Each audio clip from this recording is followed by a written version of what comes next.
이 시간 앞에 좌우에 계신 분들에게 하나님이 당신의 예배를 기쁘게 받으십니다. 한번 인사하도록 하겠습니다. 다시 한번 인사하실 때에 예배에 합당한 삶을 살아갑시다. 인사하도록 하겠습니다.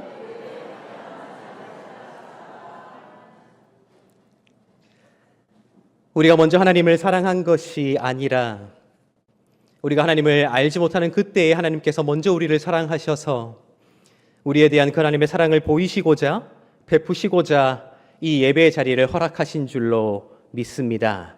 날마다 예배를 드릴 때 하나님을 반드시 만나시고 그 하나님의 손을 붙잡으시고 삶의 모든 문제를 해결함 받음으로 날마다 주님께서 주시는 기쁨과 확신 가운데 거하게 되시기를 예수님의 이름으로 축복합니다.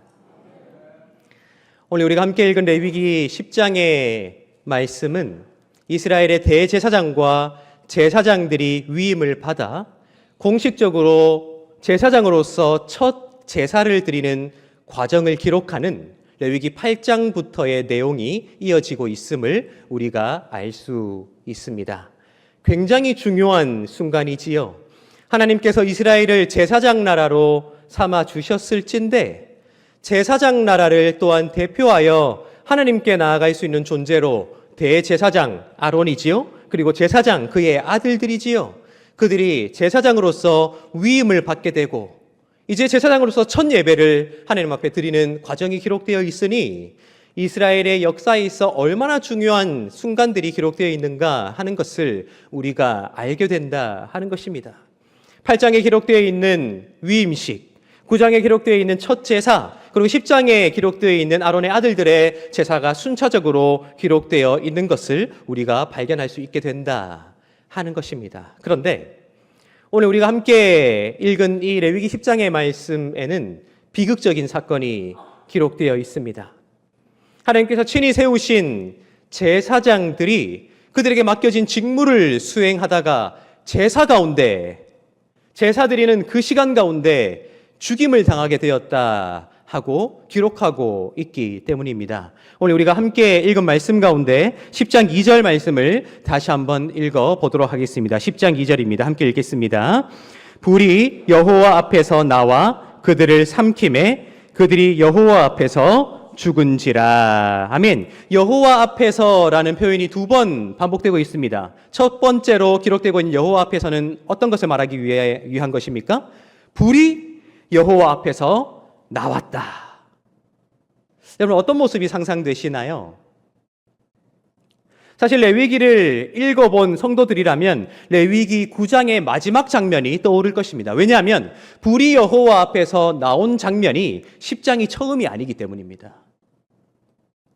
처음 불이 여호와 앞에서 나온 그 사건은 영광스러운 사건이요, 은혜로운 사건이요, 하나님이 연락하시는 성공적인 예배의 사건을 기록하고 있거든요. 오늘 읽지 않았지만 9장 22절부터 24절을 제가 읽어드릴 테니까요. 여호와 앞에서 불이 나온 사건을 어떻게 묘사하고 있는지를 잘 보시기 바랍니다. 9장 22절부터 24절입니다. 아론이 백성을 향하여 손을 들어 축복함으로 속죄제와 번제와 화목제를 마치고 내려오니라. 모세와 아론이 회막에 들어갔다가 나와서 백성에게 축복하며 여호와의 영광이 온 백성에게 나타나며 불이 여호와 앞에서 나와 제단 위에 번제물과 기름을 사른지라. 온 백성이 이를 보고 소리 지르며 엎드렸더라. 아멘. 처음으로 불이 여호와 앞에서 나온 사건이 무엇입니까? 먼저 여호와의 영광이 온 백성이 보는 앞에서 그들을 가득 채우게 되는 것이지요. 어떤 모습이었을까요? 아마 말로 형용할 수 없었기에 이렇게 짧게 표현하고 있는지도 모르겠습니다. 그리고는 아론과 모세가 함께 백성들을 축복하자 불이 여호와 앞에서 나와 그 번제물과 기름을 살랐다. 하나님께 불태워드리는 번제물을 따로 불 붙일 필요 없이 하나님께서 친히 그 제물을 연락하셨다 하는 성공적인 제사, 성공적인 첫 예배의 모습을 기록하고 있는 것이 불이 여호와 앞에서 나왔다라고 기록하고 있는 표현이다 하는 것입니다. 그런데 오늘 우리가 함께 읽은 레위기 10장 2절의 말씀에는 똑같이 불이 여호와 앞에서 나옵니다. 그렇다면 우리는 9장의 내용을 알고 있기에 어떤 모습을 상상하게 됩니까? 이번에도 하나님의 영광이 나타나고 하나님께서 그 모든 제물들을 그들의 행위를 기쁘게 받으셨을 것이라고 상상하게 되지만 비극적이게도 여호와 앞에서 나왔던 그 두 번째 불은 제물을 사는 것이 아니라 제물을 드리려 했던, 예배를 드리려 했던 제사장들을, 나답과 아비후이지요, 제사장들을 삼켜버렸다 하는 것입니다. 충격적입니다. 제사장으로 위임을 받고 드렸던 첫 예배는 너무 아름답고 너무 영광스러우며 너무 은혜가 가득한 하나님의 역사하심이 직접 나타나는 그러한 예배였다면, 10장에 기록되어 있는 두 번째 예배는, 그 제사는 제사 드린 자를, 예배 드린 자를 집어삼킬 만큼 비극적인, 충격적인 사건임을 우리에게 보여주고 있다 하는 것입니다. 그렇다면 왜 여호와 앞에서 나온 불이 첫 제사 때는 제물을 살랐으나 두 번째 제사 때는 제사장들을 살라버렸을까요? 그 이유를 명확하게 말해주고 있어요. 10장 1절을 우리 다시 한번 읽어보도록 하겠습니다. 10장 1절입니다. 함께 읽겠습니다. 아론의 아들 나답과 아비후가 각기 향로를 가져다가 여호와께서 명령하시지 아니하신 다른 불을 담아 여호와 앞에 분향하였더니. 아멘. 불이 여호와 앞에서 나와서 그들을 살라버린 이유가 무엇이라고 말하고 있습니까? 여호와께서 명령하지 아니하신 다른 불을 담아 여호와 앞에 드렸다는 이유 때문이지요. 여러분, 근데 이 표현을 한번 잘 보세요. 이 두 사람이 각기 서로에게 어떤 역할을 하고 있는가 잘 보십시오. 아론의 아들 나답과 아비후 두 사람입니다. 이 두 사람이 각기 향로를 가져다가 여호와께서 명령하시지 아니하신 다른 불을 담아 여호와 앞에 분향하였대요. 그러니까 지금 몇 명의 제사장이 이 제사를 드리고 있습니까? 2명입니다. 그렇다면 2명 중에 한 명이 만약 여호와께서 명령하시지 않은 다른 불을 담아서 드리는 것이 보여졌다면 다른 한 명은 어떻게 해야 될까요? 그거 아니라고, 하나님께서 그거 명령하신 게 아니라 하나님께서 이 불을 명령하셨으므로 우리가 이 불을 드려야 한다고 조언해야 되잖아요. 알려줘야 되잖아요. 바로 잡아줘야 되잖아요. 그런데 이 성경은 각기 향로를 가져다가 각기 다른 불을 주님 앞에 드렸다 하는 거예요. 놀랍게도 2명의 제사장이 서로 보완해 주는 것이 아니라 둘 다 틀렸다, 둘 다 잘못된 불을 드림으로 불이 여호와 앞에서 나와서 그들을 살라버렸다라고 말하고 있는 비극적인 사건이 기록되어 있다 하는 거예요. 여러분, 너무 이상하잖아요. 너무 궁금하잖아요. 이 일이 말이에요, 제사장 위임식이 있고 몇 년 뒤의 일이 아니에요. 불과 2장 앞에서 8장에서 제사장의 위임식이 있었고요, 9장에서 첫 제사를 드렸고요, 10장에서 두 번째 제사를 드리는 거거든요. 그런데 두 번째 제사를 드리면서도 2명의 제사장 모두가 각기 다른 불을 담아서 여호와 앞에 드려버렸대요. 한 사람이 다른 불을, 잘못된 불을 담아 드리는 것도 어려운 일일 텐데 그 짧은 기간 내에 말입니다. 어떻게 두 사람이나 모두 하나님께서 명령하지 않은 불을 담아 드릴 수 있었을까? 그 이유가 무엇일까? 너무 궁금하지 않아요, 여러분? 너무 궁금하지 않아요? 만약 제사장 위임식이 있고 오랜 시간이 흐른 후라면 헷갈렸었겠다, 깜빡했겠다 할 수 있겠지만 며칠 사이에 일어난 일이라고요. 왜 그랬을까요? 감사하게도 우리가 읽지는 않았지만 레위기 10장의 말씀에는 그 이유를 우리에게 분명히 말해줍니다. 10장 8절부터 11절을 제가 읽어드릴 테니까요, 여러분 한번 잘 읽고 들어보시기 바랍니다. 10장 8절부터 11절입니다. 여호와께서 아론에게 말씀하여 이르시되 너와 내 자손들이 회막에 들어갈 때에는 포도주나 독주를 마시지 말라. 그리하여 너희 죽음을 면하라. 이는 너희 대대로 지킬 영원한 규례라 라고 되어 있어요. 어떻게 죽음을 면하라고 말하고 있습니까? 포도주와 독주를 마시지 말라. 다분히 어떤 사건을 가리키고 있지요. 아론의 아들들이 죽은 이유가 무엇인가? 뭐 때문일까요? 포도주와 독주를 마셨을 가능성이 강하게 제기되는 것입니다. 이어지는 10절 11절 보십시오. 그리하여야 너희가 거룩하고 속된 것을 분별하며 부정하고 정한 것을 분별하고 또 나 여호와가 모세를 통하여 모든 규례를 이스라엘 자손에게 가르치리라. 아멘. 여러분, 지금 10장 9절부터 11절, 8절부터 11절의 말씀은 갑자기 맥락이 끊어져요. 제사장의 위임식, 그리고 그 제사장이 드렸던 첫 번째 제사, 그리고 두 번째 제사라는 흐름을 끊고 갑자기 제사장에게 포도주와 독주를 마시지 말라고 말하고 있다는 거예요. 그 맥락이 끊어지는 게 이상하죠. 그런데 이상하지 않아요. 왜요? 놀랍게도 두 명의 제사장이 함께 불을 담아 여호와께 분향하려고 하였으나 두 명의 제사장 모두 여호와께서 명령하지 않은 다른 불을 담아 여호와께 드린 이유가 바로 여기 있음을 보여주기 위한 것이라는 사실이에요. 그들이 분별하지 못했다는 거예요. 분별력이 흐려졌다는 거예요. 왜요? 포도주와 독주를 마셨으므로 알딸딸하게, 얼굴은 벌겋게, 코는 빨갛게, 루돌프도 아니고, 그러니까 정신이 오락가락하니까 이것이 여호와께서 드린 말씀하신 불인가, 여호와께서 말씀하시지 않은 다른 불인가 하는 것들을 분별할 수 있는 분별력이 상실되었다는 거예요. 없어져 버렸다는 거예요. 결국 두 명의 제사장이 서로 보완하지 못하고 잘못을 바로잡아주지 못하고 각기 다른 불을 두 명 모두가 담아서 여호와께 드리다가 여호와 앞에서 나온 불로 심판을 받은 이유는 단지 술을 마셔서다가 아니에요. 그들의 분별력이 흐려졌기 때문이다 하고 우리에게 말해주고 있다는 거예요. 그들에게는 그 분별력을 흐리게 만들었던 원인이 포도주와 독주였다고 우리에게 말하고 있다 하는 것입니다. 여러분, 저는 오늘 이 말씀을 읽고 묵상하며 우리의 예배를 한번 생각해 보았습니다. 놀랍게도 성경은 하나님께서 우리를 왕 같은 제사장으로 부르셨다 선포하고 있지요. 믿으십니까? 네, 이 시대에는 아론이 따로 없어요. 나답과 아비후가 따로 없어요. 우리 모두가 어떤 존재입니까? 제사장과 같은 존재이므로 대신 누구에게 맡겨 하나님께 나가주시오 할 필요 없이 예수께서 십자가 위에서 찢어놓으신 그 휘장 한가운데로 우리가 직접 나아가 하나님을 예배하는 예배자로서 우리가 살아가고 있단 말이에요. 우리가 올 한 해 나는 예배자입니다 캠페인을 계속하고 있지요. 팔찌를 차고 말입니다. 이 팔찌.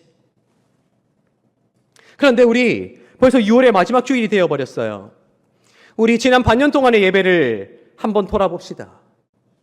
여러분들은 이 6개월 동안의 이 예배가 성공적인 예배였다고 확신하십니까? 하나님의 은혜가 충만한 예배였다고 확신하십니까? 하나님을 만난 예배라고 자부하십니까? 그리함으로 하나님을 만났으므로 내 삶이 충만하고 사랑스러워 그 충만함과 사랑스러움을 다른 모든 사람들에게도 나누는 삶이었다고 자부하십니까?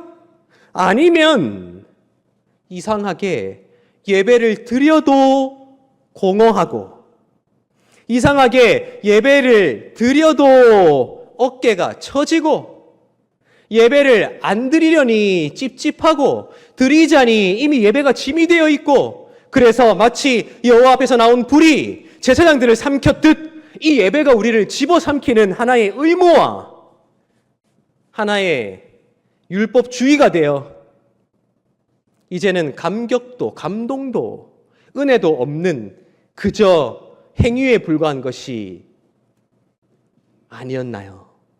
여러분들 어떻게 말하고 싶으십니까? 만약 내가 그러한 상태에 있다고 고백하는 분들이시라면 오늘 이 말씀이 우리에게 그렇다면 이 예배를 예배답게 드리기 위해 예배를 예배되게 하며 하나님을 만나며 하나님의 은혜를 받아 누리며 하나님과 영원한 사귐 속에 들어가는 예배가 되기 위해 우리가 해야 할 것이 있다고 이 말씀이 우리에게 명령하고 있다는 거예요. 그것은 예배가 예배될 수 있도록 우리의 분별력을 잘 지켜내야 한다는 거예요. 그 분별력을 흐리는 것이 있다면 그것을 반드시 멀리할 수 있어야 한다는 거예요. 그를 위해 저는 여러분들에게 우리가 이 예배 드리기 전과 예배 드린 이후에 크게 세 가지를 분별하자고 말씀드리고 싶습니다. 첫 번째는 내가 보는 것과 듣는 것을 분별할 수 있으면 좋겠습니다. 무엇을 분별하자고요? 보는 것과 듣는 것입니다. 우리 인간은 감각의 존재입니다. 본능을 넘어서 우리 감각이 우리에게 지시하는 바를 따르는 그런 존재들입니다. 우리의 눈으로 보는 바가, 우리의 귀로 들려오는 바가 우리를 지배할 때가 굉장히 많이 있습니다. 여러분, 오늘 이 예배에 나오시기 전에 무엇을 가장 많이 보셨습니까? 이 예배에 나오기 전에 무엇을 가장 많이 들으셨습니까? 여러분들의 보았던 그 시각이, 여러분들이 들었던 그 감각이 여러분들의 생각을, 여러분들의 행위를, 여러분들의 말을 어떤 방향으로 이끌었습니까? 어쩌면 내가 보는 바, 내가 듣는 바가 무엇인지도 모른 채 철저히 노출되어진 채 살아가기에 내 귀는 세상에 익숙하고 내 입술은 비방에 가깝고 내가 보는 것은 쾌락에 가까우며, 그러니 이 한 시간의 예배 가운데 이 네모난 예배당에 앉아 들려오는 설교가, 하나님의 말씀이, 찬양이, 기도가 나에게 달게 느껴질 수가 있겠습니까? 아니요. 여러분, 요즘 아이들에게 쇼츠라고 하죠. 릴스라고 하지요. 짧은 동영상 많이 보여주지 말라고 얘기하죠. 왜 그렇습니까? 도파민 중독이 되기 때문입니다. 짧게 왜곡되어진 줄도 모른 채 보고 듣는 바가 우리 아이들의 뇌를 지배하거든요. 그러니까 아이들이 독서를 하지 않는 거예요. 조금만 길어도 지루한 거예요. 거기에 물들여진 아이들이 예배당에 나와서 1시간 예배 드릴 수 있겠습니까? 못 드리는 겁니다. 우리도 마찬가지예요. 내 귀를 세상을 향해 활짝 열어둔 채 거기에 익숙하게 만들어 놓고는 분별력 없이 그 귀 그대로 가지고 예배당에 나오는 거죠. 내 눈이 세상을 향해 어떻게 하면 더 이익이 될까 하는 것들을 쫓다가 그 관점 그대로 나와 예배당에 앉아 있는 것이죠. 그러니까 예수의 희생과 헌신이 마땅하게 여겨지겠습니까? 나는 그 희생과 헌신의 대가를 받아 누리되 나는 희생하고 헌신할 수 없는 거예요. 왜요? 내 눈이 이익을 따랐기 때문이죠. 우리가 보는 바가, 우리가 듣는 바가 우리의 분별력을 흐려지게 만들고 있어요. 여러분, 오늘 이 말씀은 단지 술 마시지 말라, 알코올을 접하지 말라 이런 말씀이 아니에요. 그 당시 포도주와 독주가 제사장들의 분별력을 흐리게 만들어 그들로 예배가 오히려 심판이 되게 만들었듯 우리의 분별력을 흐려지게 만드는 들려오는 것들, 보여지는 것이 있다면 그것을 분별하여 이 예배가 짐이 되지 않고 이 예배가 의무가 되지 않고 하나님을 만나며 하나님이 받으시며 하나님의 은혜를 우리가 받아 누릴 수 있는 가장 중요한 교제의 시간이 될 수 있도록 여러분들의 귀와 눈을 분별하라고 이 말씀이 우리에게 명령하고 있다 하는 것입니다. 여러분, 예배를 마친 후에도 마찬가지예요. 예배를 드리며 함께 찬송했던 그 입술, 함께 기도했던 그 마음, 함께 하나님의 말씀을 읽고 들었던 그 눈과 귀를 곧바로 버리는 사람들이 있어요. 비방으로 내 귀를 채우고 누군가를 곁눈질하며 아이고 하는 눈으로 성경을 봤던 그 눈을 채우는 사람이 있습니다. 여러분, 정신 차려야 됩니다. 그것이 우리에게는 포도주와 독주가 되고 있기 때문입니다. 우리의 예배를 하나님께서 기뻐 받으실 것입니다. 믿으십니까? 그러기 위해서는 눈과 귀를 분별하시고 날마다 그 분별력 있는 그 정신과 마음으로 주님 앞에 나와 아름다운 예배를 드리시는 여러분들의 삶이 되시기를 예수님의 이름으로 축복합니다. 두 번째는 봉사와 헌신을 잘 분별해야 합니다.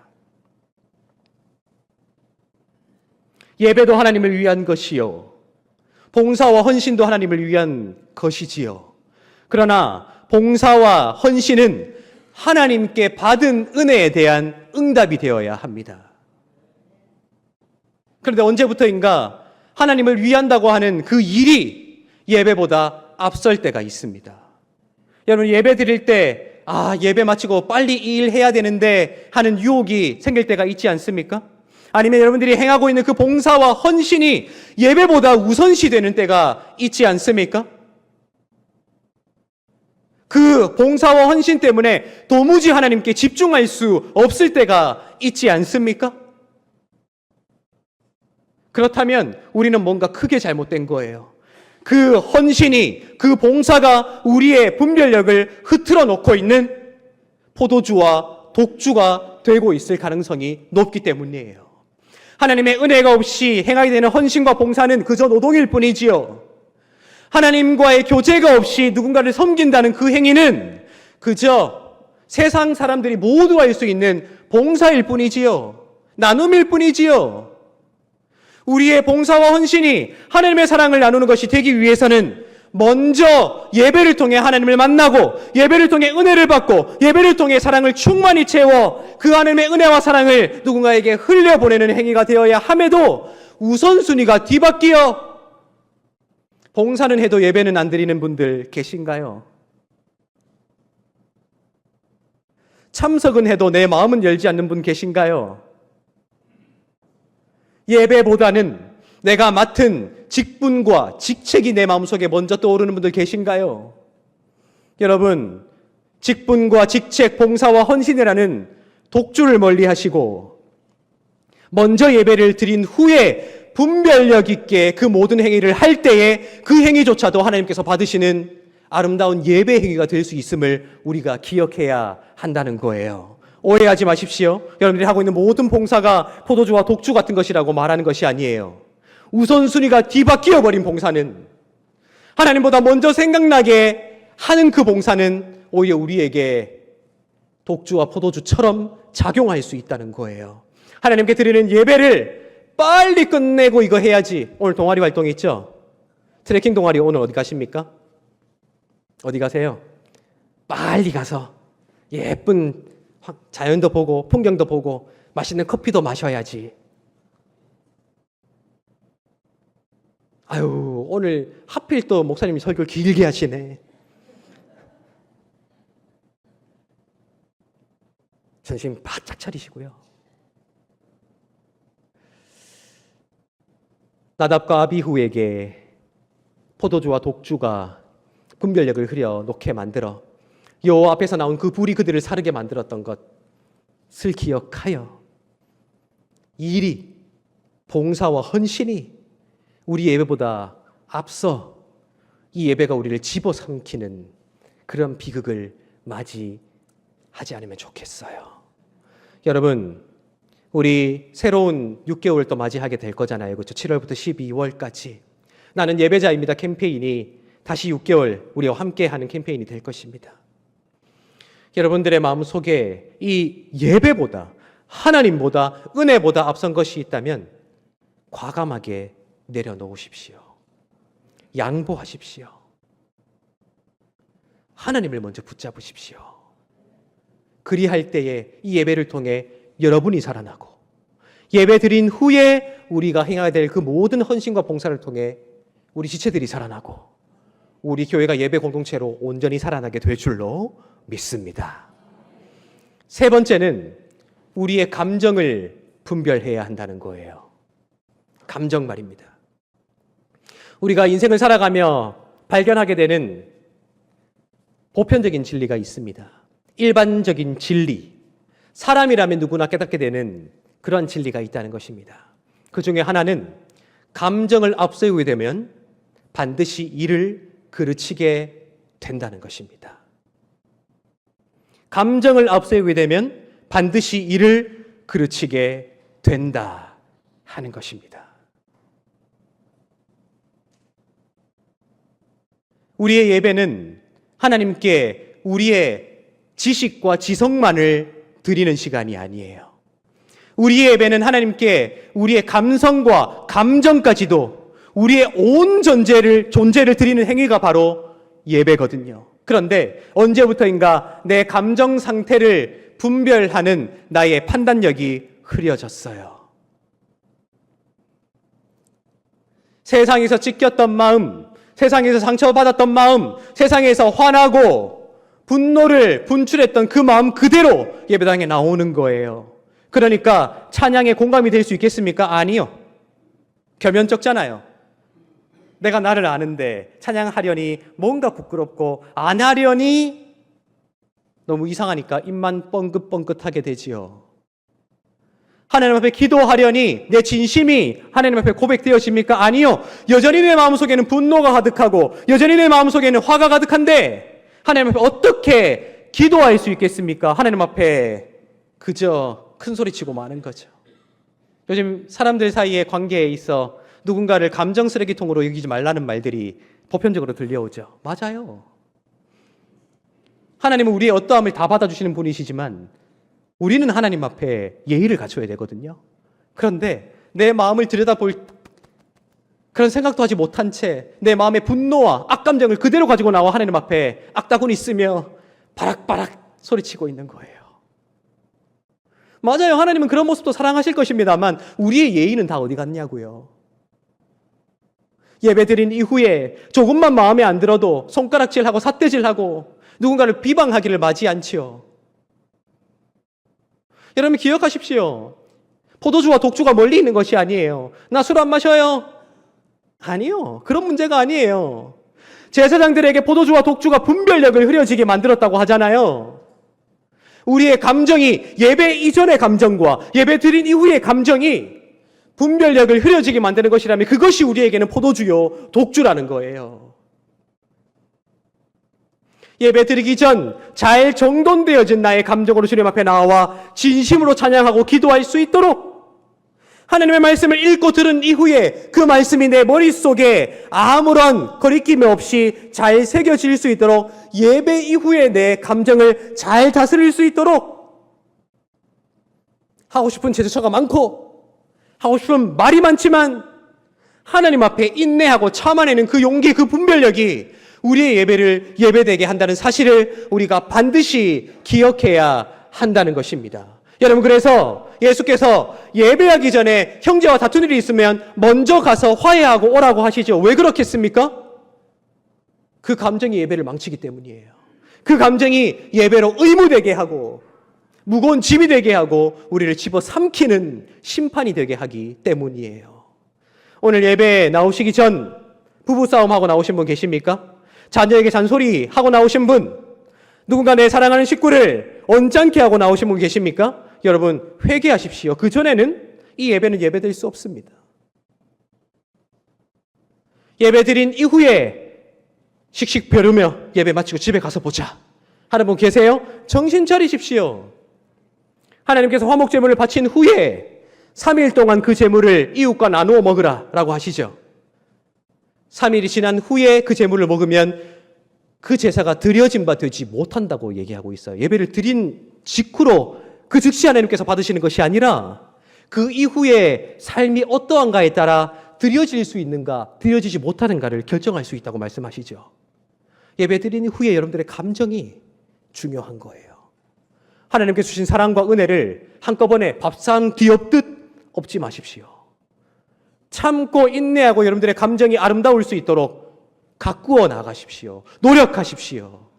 그것이 우리의 예배를 예배되게 한다 하는 것을 우리가 기억해야 한다는 것입니다. 여러분 기억하십시오. 앞으로도 우리가 수많은 예배를 드려야 할 것입니다. 예배 드려도 나아지는 것 같지 않고 예배 드려도 기쁘지 않고 이제는 감격과 감동이 없다. 그것은 우리의 분별력이 흐려져 있기 때문이다. 최소한 3가지입니다.